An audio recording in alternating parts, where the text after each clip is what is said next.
Hey guys, today we're gonna be planting a Japanese maple.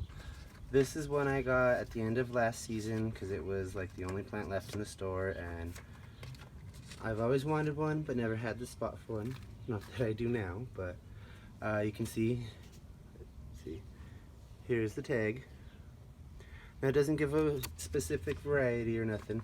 On the back it just says little bit of care instructions.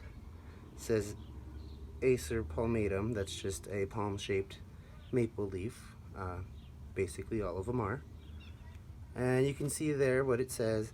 6+ hours of sun, 2 to 3 times a week you need water. 15 to 25 foot height and spread on this, it says, and they're hardy to -10.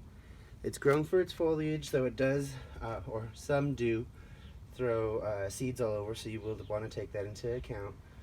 Now these are beautiful plants. Like I said, the leaves are shaped like a hand, which is cool. Other people often mistake them for marijuana leaves, so that is something you want to take into account if people aren't too educated or informed about what you're growing in your yard. You could get some weird calls about that, so keep that in mind. Now here in the Southwest, especially in New Mexico, we do have really hot summers. It says full sun, but you do not want to put it in full sun here. You will be dealing with burnt leaves if it grows at all. I've seen, I'd say about 10 at least, perish in the heat. People think, oh, I can put it where I want it, and as long as I give it more water and fertilizer, it'll grow. That is not true, especially not with something like this that has dark foliage. It will attract the heat and it will scorch and burn and, like I said, usually die. So you want to be careful when you're planting these. Here in this area that I chose, it's roughly 2:30 here, maybe 3, and you can see this area is already in shade. So you do want something that gives you full morning sun and shade in the afternoon, because if not, your plant will not make it. Specifically the Japanese maple plant will not make it. So I already dug the hole. You can see I left it in the pot so we can test fit it, make sure it was deep enough and big enough without disturbing the root ball, because I did have to water it. I kind of let it dry out a little too much, and you can see it was a rescue because there's not much foliage or branching towards the top. I did get it on discount because, like I say, it was end of season and it was the last one and in rough shape, but I liked it. I've always wanted it, and it was cheaper than normal, so I said why not. Like anything, I want to make sure that we have proper drainage in the area, which we do. We have other plants growing here. And pull this out of the hole first. Mix in some starter fertilizer.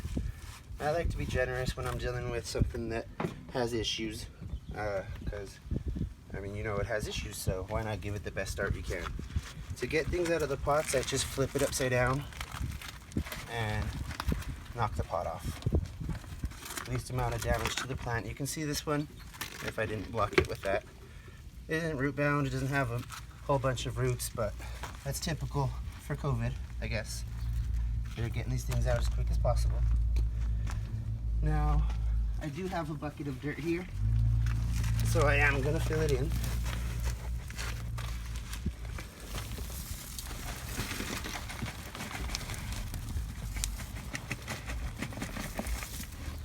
Now, another important thing about planting things that are borderline not for your area, you do want to make sure you give them a nice thorough soaking, or to make things really take, what I do is I do a well, or I bury it a little deeper and leave a bit of a well around it. And what that does, it allows you to deep water it. You can fill the well with water, you know, it gets that much water and it'll seep through. If you don't do it, water will just run or it won't get to the roots where you need it. Just water this one in.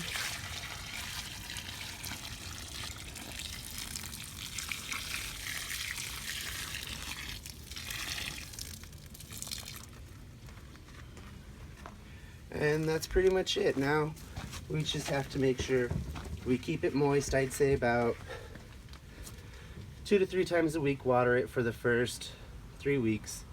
Once you see it pushing more new growth and that the leaves aren't wilting on it, you can back off a little. But by then, here you probably will be at 3 waterings a week anyway, because they do need it in the summer.